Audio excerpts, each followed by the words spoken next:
Hello, beautiful ladies, and welcome to today's video, where we're going to be doing a review on Netflix's The Last Kingdom.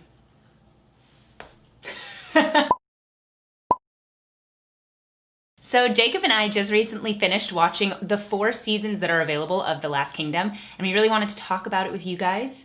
So, do you want to start us off a little bit? Yeah, so in terms of how we decided to watch the show, we'd seen Deadwood seasons 1 through 3. Season 1 is good, avoid seasons 2 and 3, or else you'll understand that production nightmares behind the scenes for a show can make something good in the first season trash season 2 and 3. Not great. And I feel really bad because I recommended that earlier in quarantine when we were just in the first season. Just watch season 1. Same thing with Westworld. Just see season 1. Yep. But as you'll see from us talking about Last Kingdom, see all 4 seasons. Yes. All 4 seasons.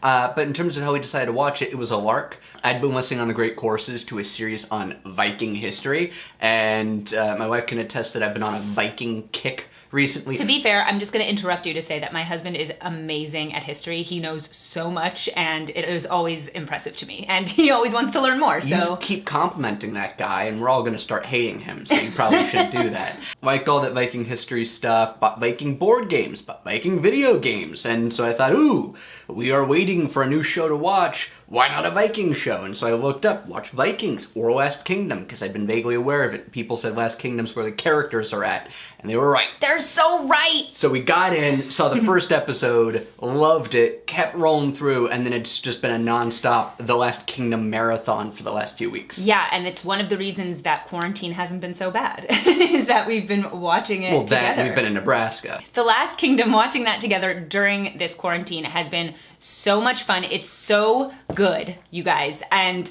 I just cannot believe how well it holds up all 4 seasons. Yes, because we have been, as we mentioned from Deadwood, as we mentioned from Westworld, and then those of you who've seen Game of Thrones, you can attest to the same.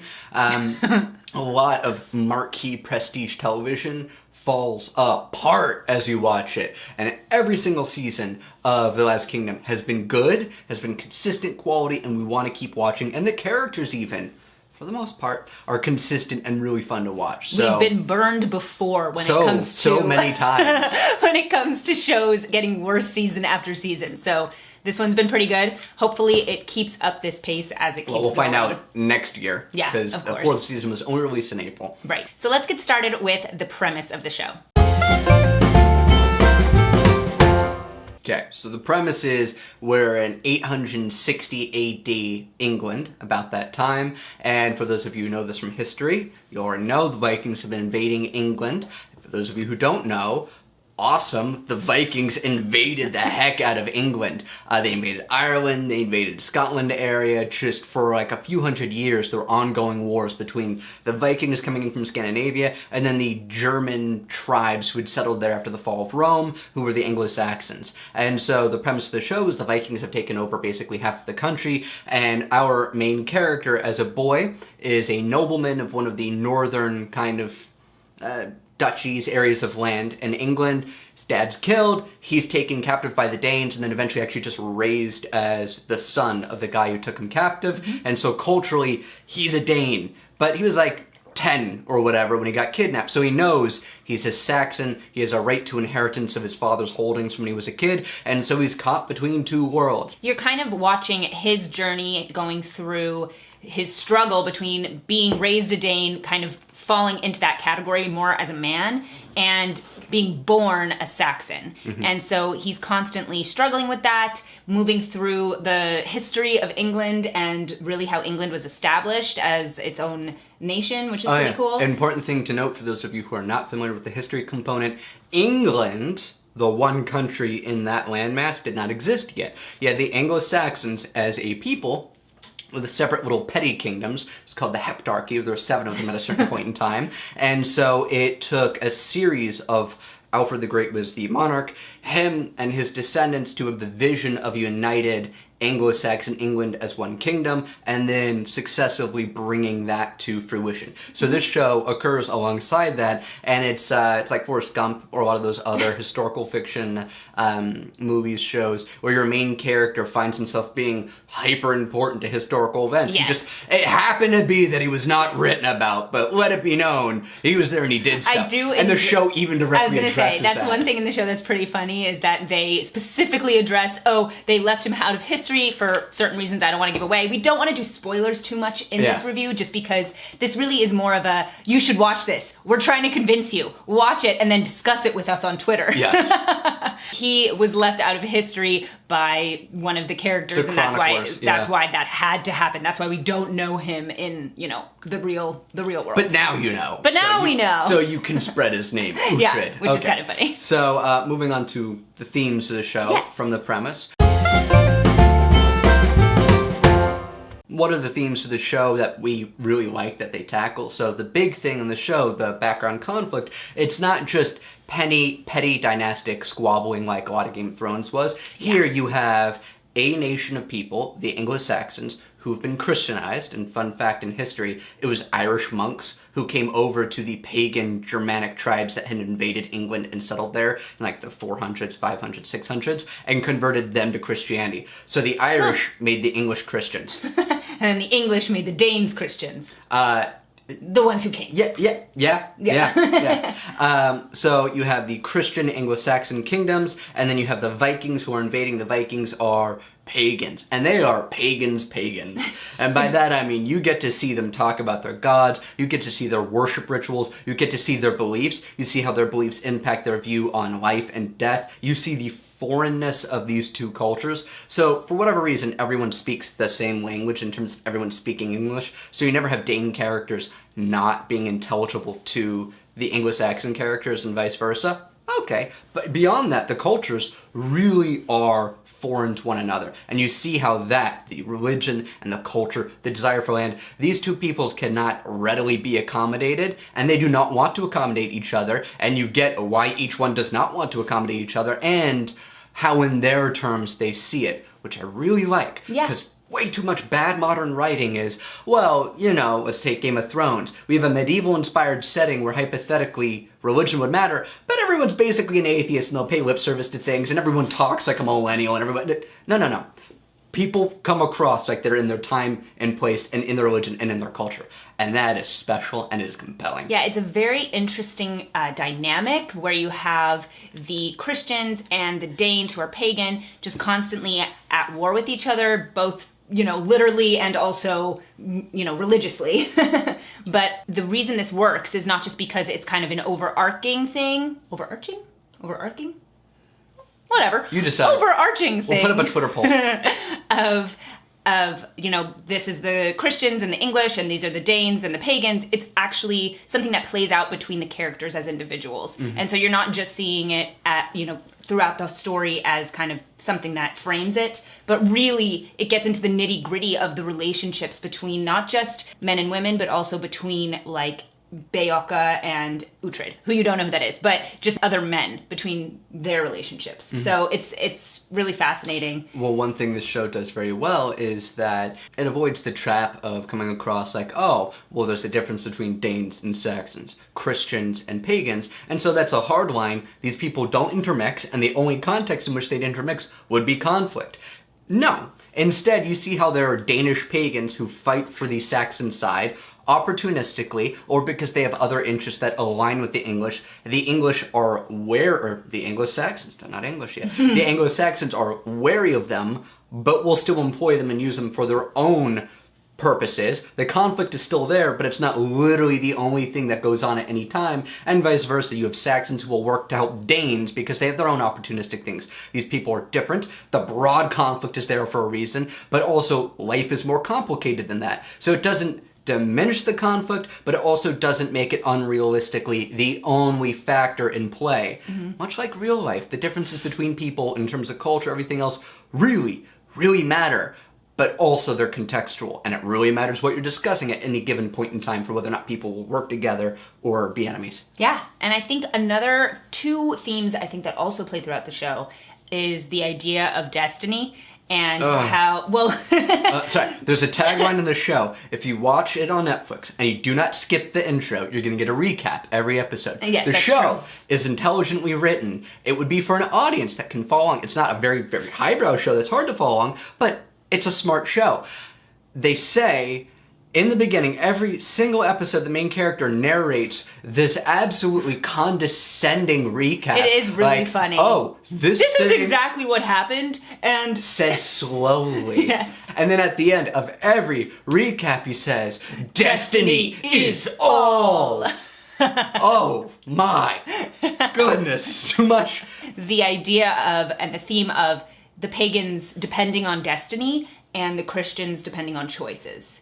Depending on choices and also divine providence. Yes. And so the Christians are caught between the two. Right. They think everything's in God's hands, but it's on them to be worthy of divine providence. Yeah, exactly. It's a very different, again, it's that religious thing, but it's just a more specific version of it. Yes, you can have some of my seltzer. Enjoy it.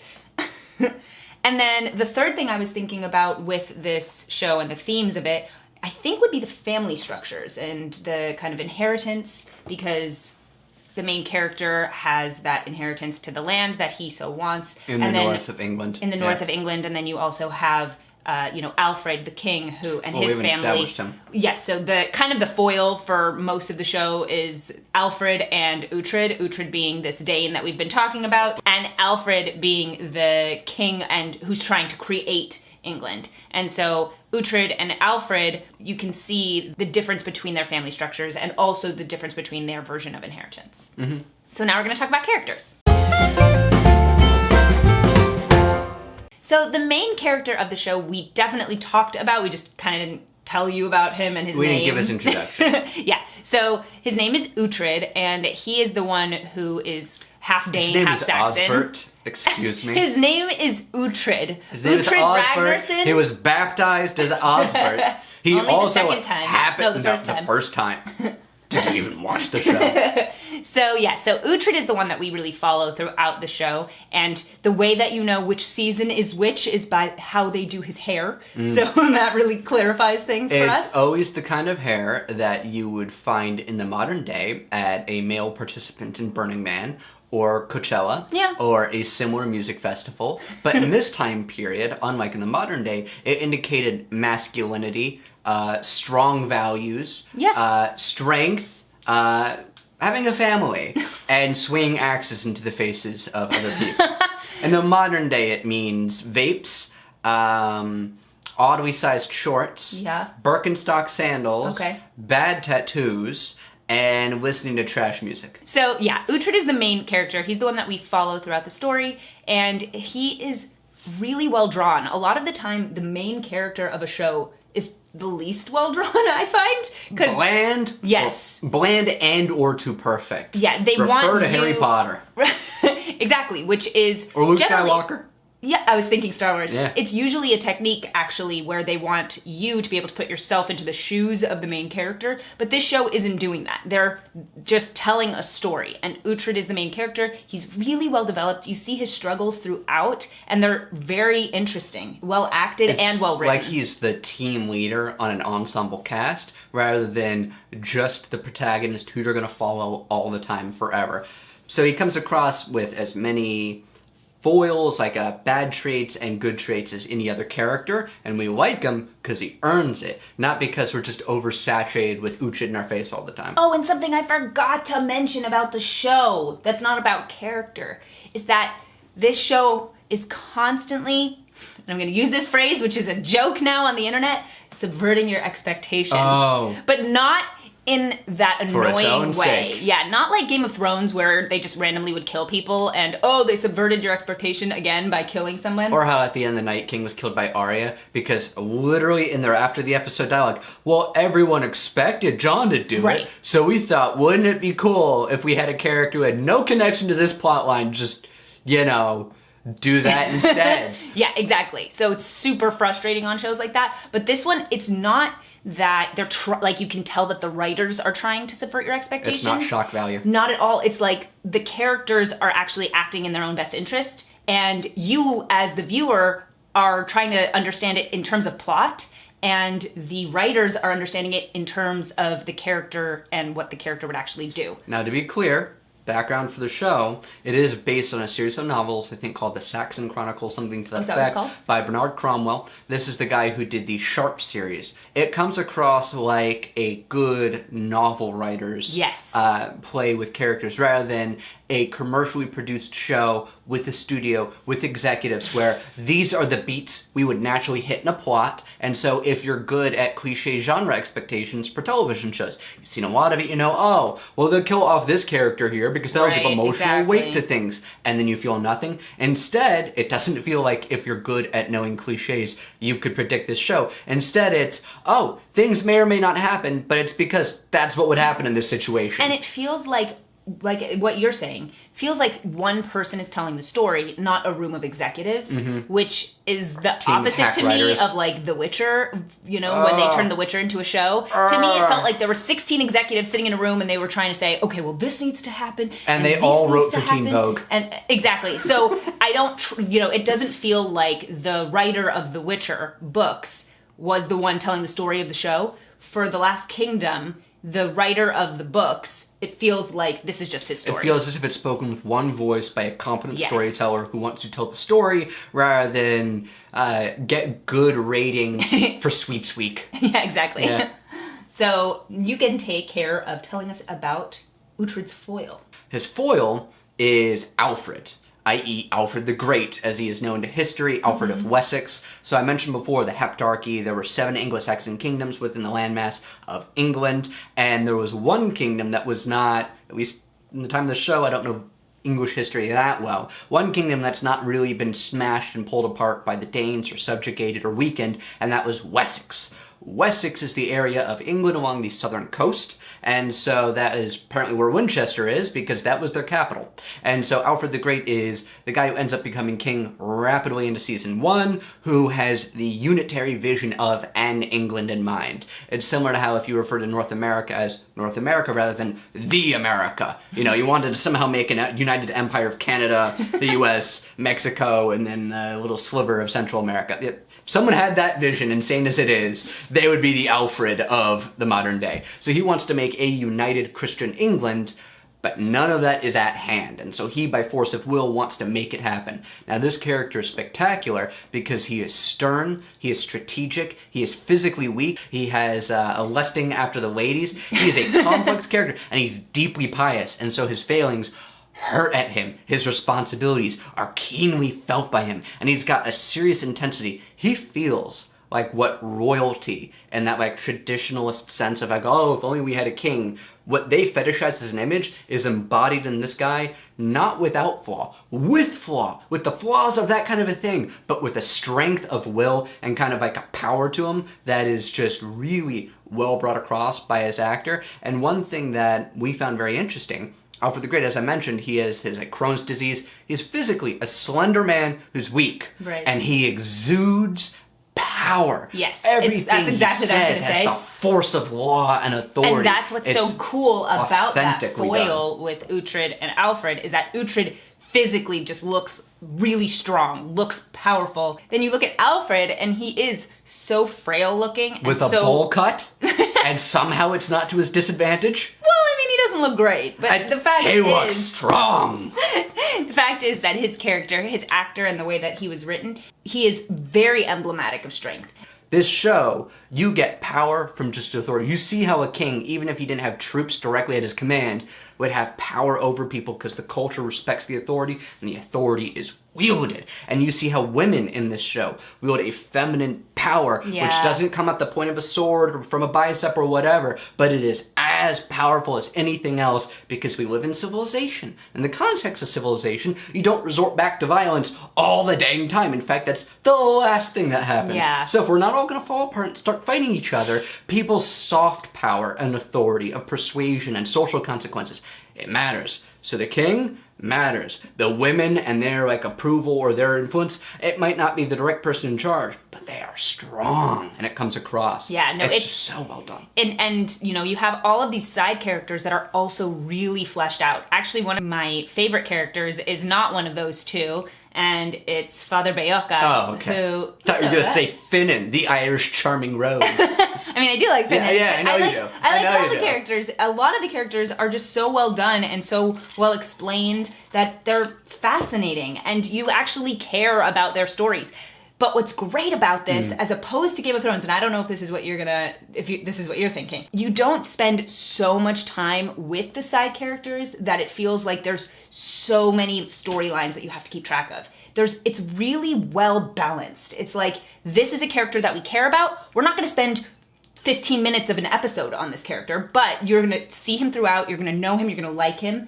And this is another character where they're important and they get their own story, but it's not like you're trying to follow the threads of 15 different people. For the most part, when it comes to the side characters, unlike Game of Thrones, where the side characters would have an agenda they were trying to accomplish, so they had a plot line they were doing. In this show, you'll spend time on the side characters. They have their own story, but their story is just characterizing them and developing them and letting more of who they are come across. They don't have an agenda to accomplish in the same way.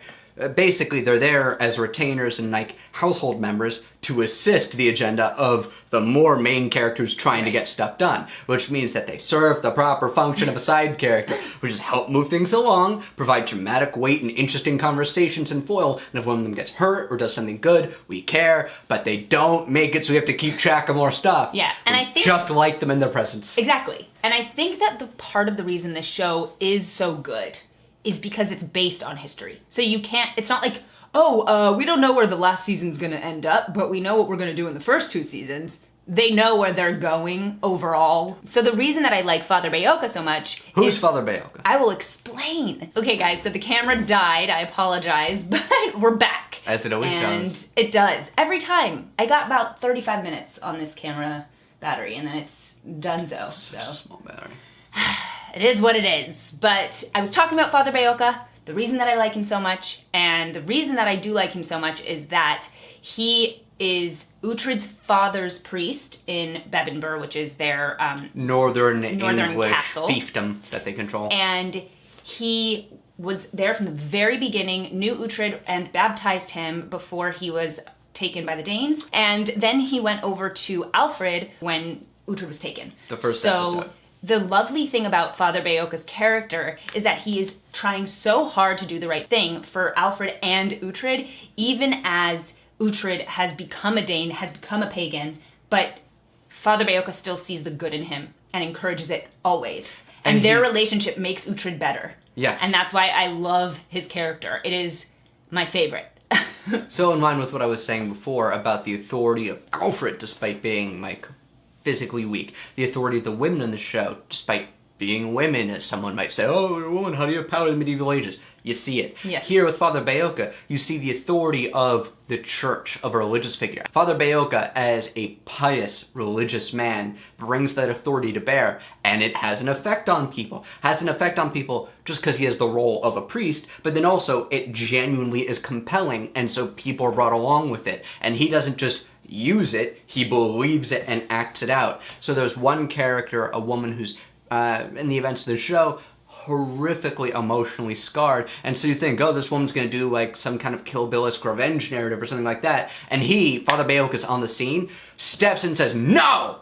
Takes her under his wing, and then actually like heals her mentally with faith in Jesus and Christianity and everything like that, but genuinely and compassionately, and it works, and it's compellingly brought across. It's like, wow, really no show does that. Yeah. That is spectacularly performed. Exactly. And his relationship with Uhtred is fascinating, because Uhtred's the Dane, pagan, doesn't believe in Christian God, but he's useful to Christian society, and he's useful to the Kingdom of Wessex, and he's at heart a good man, and so Bayoka knows all this and is very accepting of him, while also giving him stern rebukes for when he acts out of hand and acts too pagan and things like that. It's great. It's great. And then I just want to say very briefly, like how Father Bayoka's played by the same actor who played Quirrell. yeah, in Harry Potter. random little side note. I don't like Harry Potter, but I was interested to know that. It's very random. But my little side note just about the female characters in the show is that they are really, really well done, because they are given enough time on screen, but it doesn't feel like they have to have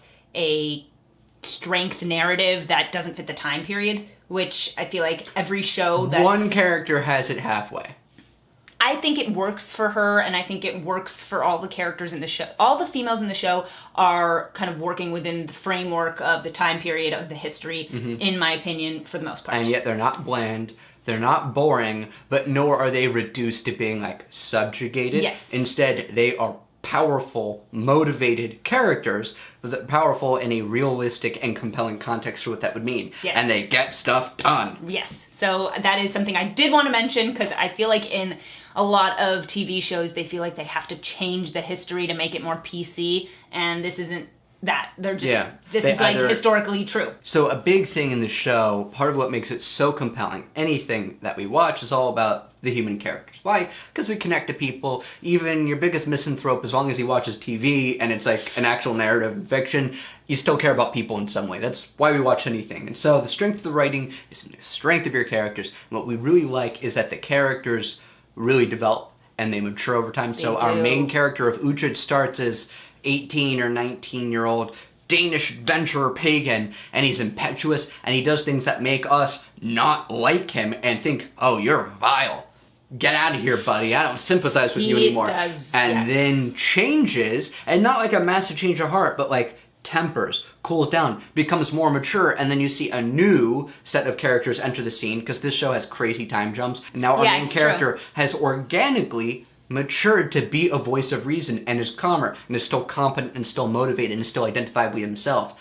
That is impressive. Very few shows do that. You might know about me. Most of you probably don't. You're going to laugh at me when I say it. I was a Russian literature major in college, which is worthy of scorn on its face. No. It makes sense. If you hadn't done Russian literature, then you and I never would have gotten together, which will be in an upcoming video. The discussion of that. But I will say, on the merits, Russian literature is amazing. It's a great time studying the major, but you're free to laugh at me for the mere title of Russian literature major. But what's great about the Russian novels is, take War and Peace. The novel spans such a long period of time. Characters genuinely grow from an 18-year-old to a real man, then to a wizened man. It's fantastic. This show manages to do that. Very few shows know how to do character growth. So you're with the character, you see the major, and you're like, wow, that was well done. I like this. I'm invested in this journey. Another thing interesting about the show, and the other thing I want to talk about that really brings it across that this show is so special, is you see the distinction of Alfred the Great's vision for a Christian England and why he's different from his peers and why there's a unique kind of element of his conflict with the main character Uhtred, the Dane, warrior, pagan who wants to fight for the Saxons so he can get to his birthright in the north and things like that, and feels like the Saxons are kind of his people. Alfred sees him as useful, gets to know him as a man, but still doesn't fundamentally trust him, even though surrounding advisors do, because Alfred has the vision, a united Christian Saxon England, and he's so worried that relying on a Danish pagan will undermine that vision and like muddy the waters on it. And it's just such an interesting push and pull about the idea of that vision one man has that we historically know happened, and then the surrounding characters being a little bit more opportunistic. That level of detail, it's not always the best brought across in the show. Sometimes it just feels like Alfred's a little harsh on Uhtred for no reason. But when you understand that's what they were trying to do, the idea of making that attempt for a narrative, again, it's that nuance, it's that sophistication, which is realistic and ultra compelling. Yeah. What I'll say is that it touches on big ideas, big topics. Now, it doesn't without intellectual fancy speeches, which I like. I think it's a really well done show. Of course, we're just going to warn you in advance. There's a character in the third season that we're not a huge fan of the actress for. So I'll just say her name, and then you guys can recognize that we don't condone her acting. We don't condone that component of the show. Yes. Skade. But Danish you'll see when you get there. Who's basically a Coachella gal. We're not going to say much more. I don't want to give it away. So bad. But so modern. The last thing I did want to say, and then maybe we'll tie this up, is that the show really doesn't rely on sex, which I really think is nice. It's in it a little bit. Well, once a season. You need it once a season. You usually compare these kinds of shows to things like Game of Thrones. There's one Game of Thrones. And there's one Game of Thrones. There's apparently multiple thrones, but one game. Yes. In that show, obviously, it was a lot of sex. In my opinion, too much sex. This show really doesn't rely on it very much. And because of that, I think that they do a really good job of developing, romantic relationships outside of just lust, which I think a lot of shows nowadays rely on great domesticity. Lust. Yeah, they do. It does. And a lot of shows today rely on lust to depict love, and this show, in my opinion, doesn't really do that. Yeah. A little bit here and there, but more because he's a Dane, and that's a little bit part of their culture in the show. Yeah. I don't know. Maybe if it's in the true modern generally. day. Danish fans, please comment below. Has anything changed in your culture since 860? Since Vikings, but yeah, that's one thing about the show that I think is nice, and a definite nice thing about it. That heartwarming aspect when like a depicted husband and wife seem to have a connection and understanding in like a home and hearth with like a spirit and like a loving atmosphere of its own.